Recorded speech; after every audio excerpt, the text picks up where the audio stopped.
done good with the little, now I'm going to make you ruler over many. Everybody talks about, and I know I feel you. You come to church, you say, Lord, I sure wish we had more people here.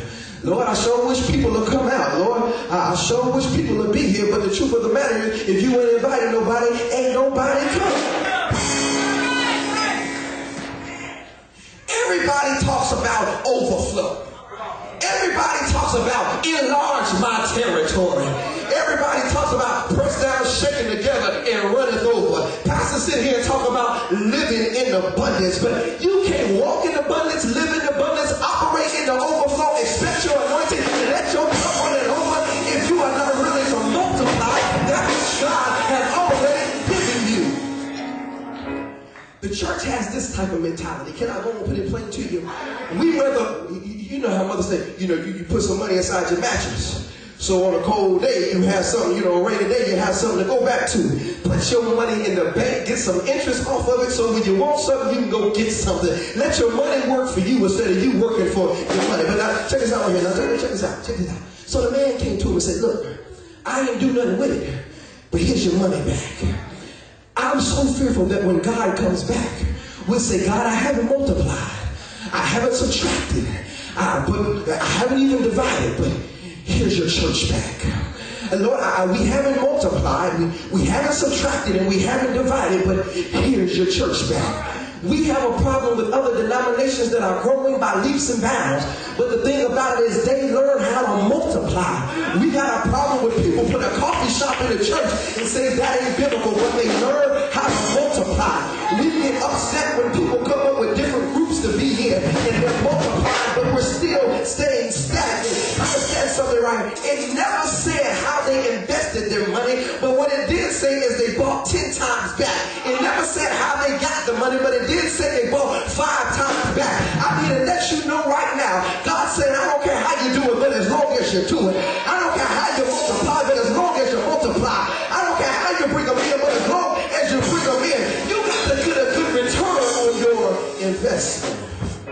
I'll leave this with you, and then I guess I'll go to my seat. Why is God going to give you more when you ain't doing nothing with what you got?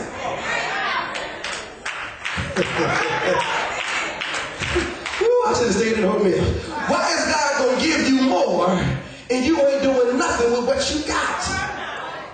Let me make this plain to you. I guess I can make this plain. God, I was talking about God overflow and all this other good stuff.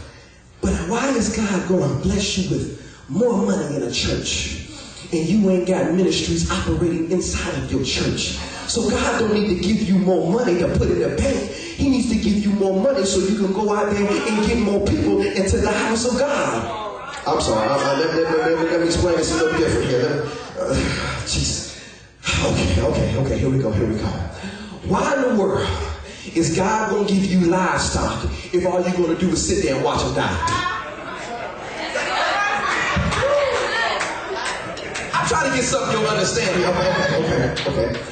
Why is God going to give you a whole big field to plant corn and then you never harvest the corn? Okay. They ain't ready for the music yet. Don't even go there. Why is God going to plant a whole field of wheat and all you do is sit there and let it go to waste? Why is God going to give you more and you're not doing more with the little that you have? Understand something. This is what God is saying to the church. Look at what he said to the servant. Look what he said to the last servant. He said, take his. Take what I gave that joker and give it to the other one that got 10.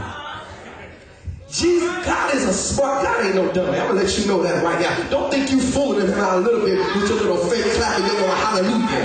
Okay? He ain't fooled by that at all. He said, take what I gave him. And he only gave him one. He said, and give to the other man. Because I know if I gave him one and that's operating off 10, I know if I give him another one, he going to get 10 more. And now I have 20. The reason why the church can't grow is because God, with what he has given us, we're not making good on our investment. How is God going to overflow you when you can't even catch what's coming out of your cup? How long is God going to bless you exceedingly and above and beyond when you won't bless nobody else? Why is God always giving you a breakthrough, but you can't ever give nobody else a breakthrough? Why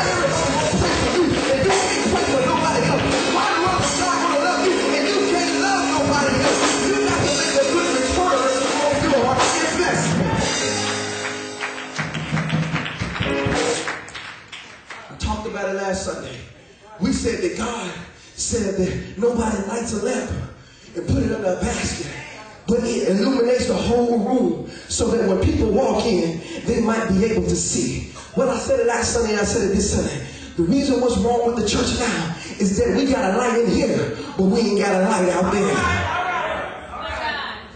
The man, listen to me, had to leave the presence of the king and go and invest the money. I'm going to say that again. He had to leave the presence of the king